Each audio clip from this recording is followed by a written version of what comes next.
Hello, Mrs. Duckworth, how are you? My name is Paul Chavez, and I'm currently listening to Grit, that wonderful book, a gem that you wrote several years ago. As I walk across America, currently going through the middle of the Nevada desert.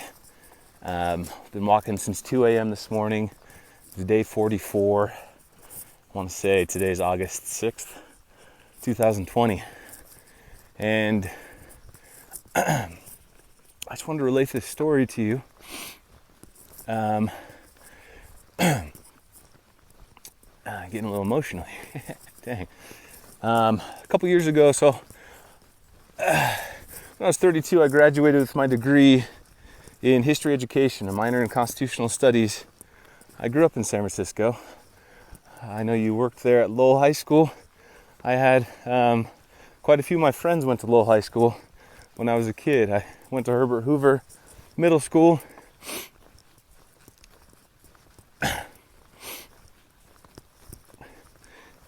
You may have known some teachers there and some students. Probably most impactful teacher, I don't know, be a shot in the dark, you'd know him as Mr. Kim. I think his name is John. Really strict Korean fellow. But anyway, gosh dang.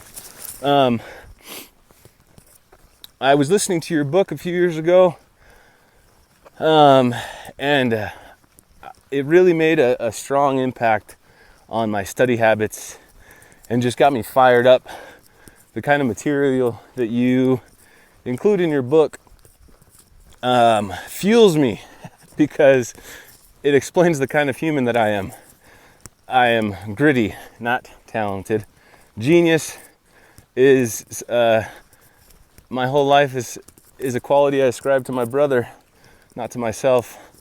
But gritty, hardworking, putting in blood, sweat, and tears into something. That's something I could get on board with.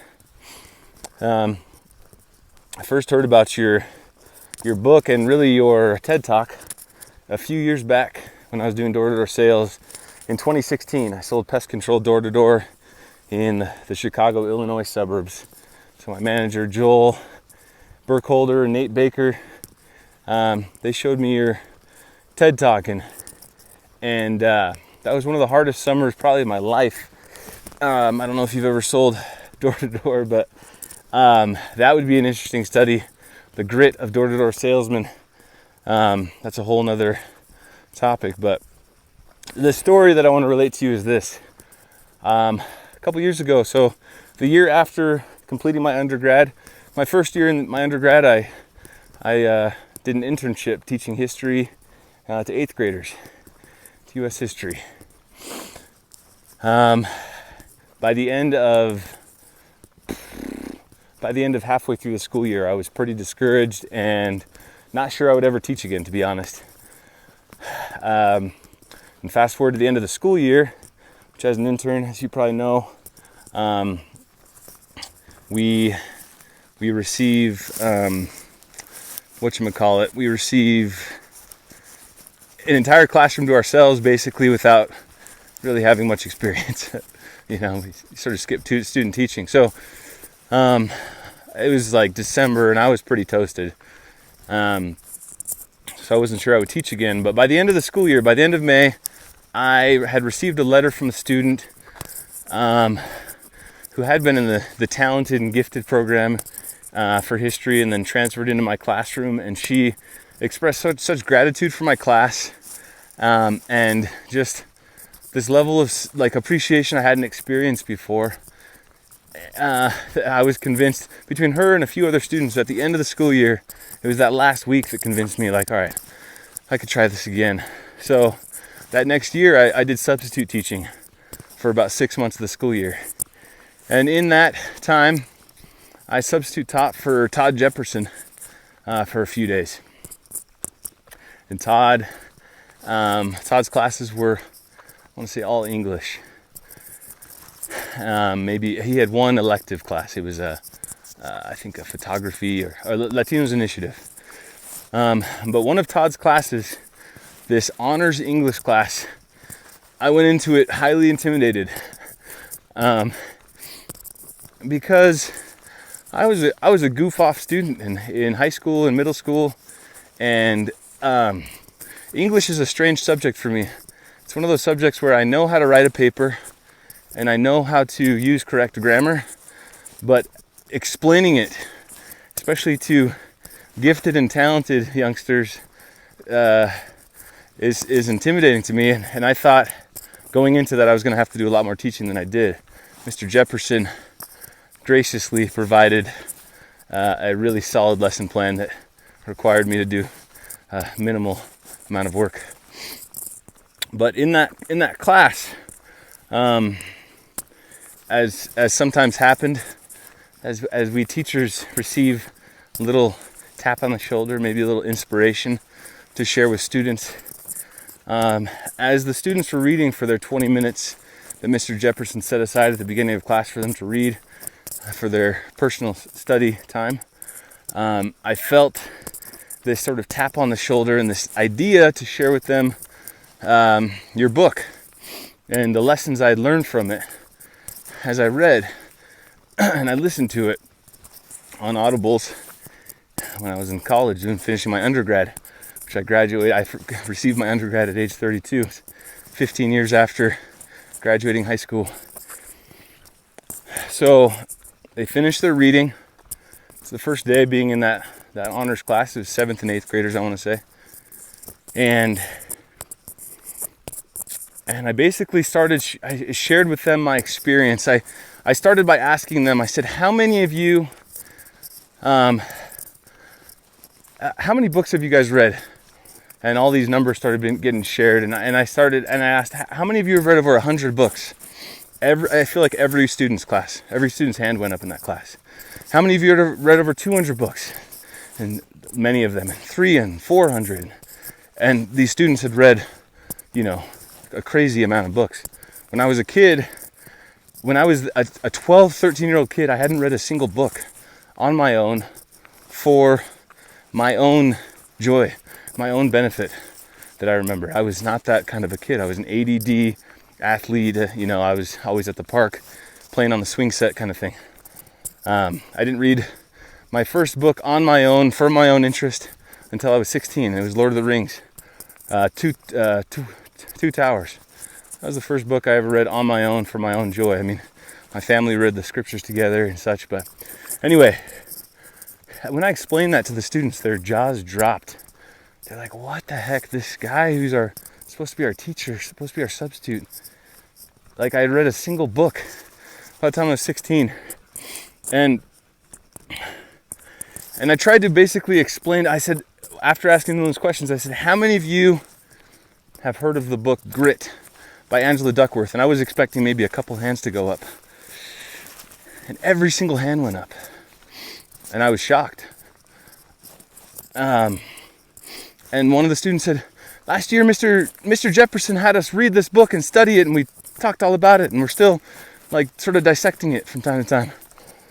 And what had reminded me of this book is this poem they were reading by Tupac. Something about growing through the pavement or something like that. I can't remember the name of it. And it just reminded me of this idea of grit. And so my arm's getting a little tired here. We started this conversation. And the conversation essentially revolved around the idea of hard work and effort versus talent and natural ability. And I expressed to them my belief that 9 times out of 10, based on the book Grit, right? 9 times out of 10, a gritty, hardworking individual will beat a naturally talented, naturally gifted individual who just sort of sits on their abilities. That was sort of the beginning of just assessing their mindset and their grittiness. I said to them, I was feeling like this, I don't even know how to put it. I just felt these words were coming to me. They were just rolling off my tongue. And I was like, gosh, how much more beneficial or how much more impactful Or how much more successful will you be as naturally talented students who understand the practicality and the need to be gritty? You have a gritty, hardworking, talented individual as yourself, and every single time you will beat that just straight gritty person who isn't talented. You guys have a natural edge, every single one of you. And the more gritty you are, the more hardworking you are, the more you just bust your butt and plow through and believe in your ability, the better off you will be.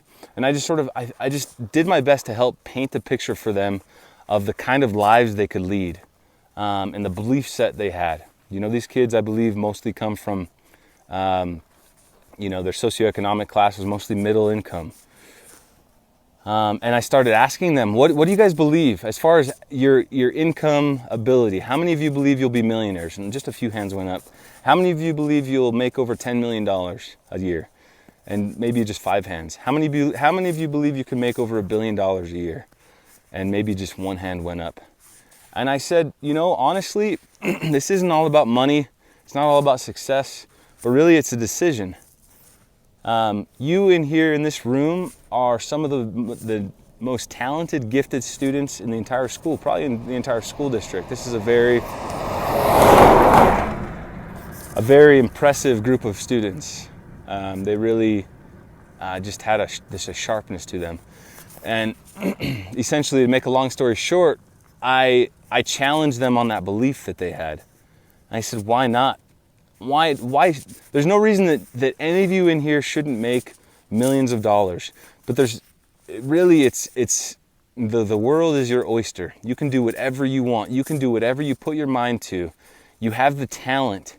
Now go out there and use that understanding you have of grit and what Angela Duckworth's research showed, and put that hard work, that grittiness, combined with your talent, and you will be at the top of your class in just about every avenue that you pursue. And the speech and the conversation I had with them, it was a little different. It's been a couple years. I don't have it totally memorized. It's been a while since I told that story, but these kids were like mesmerized. And this never happened to me after, never happened before. They rose and they gave me a standing ovation. And I was just blown away. But I was totally 100% in the moment, and totally just gave all that I have to believe in those kids and to help them remember and realize that it's not just about their talent. They have been blessed with a God-given talent, but it's not just the talent. If they just focus on the talent and the talent alone, they will be outworked by the gritty person. But if they combine that talent with raw, gritty, hard work, they were practically unstoppable, is what I basically infused in them that day. And they rose and gave me a standing ovation. And honestly, a lot of the benefit to those kids goes to Todd Jefferson, a wonderful English teacher at Orem Junior High School. So just wanted to share that with you. Angela, thank you so much for the research you did on grittiness, for the stories you included, and for the work that you have done, the seminal, integral, just phenomenal work you've done with that speech that has made such an impact in my life, on grit, and with your book. I'm listening to it again for the second time, and as I walk across America, I imagine I may listen to it a few more times. So thank you.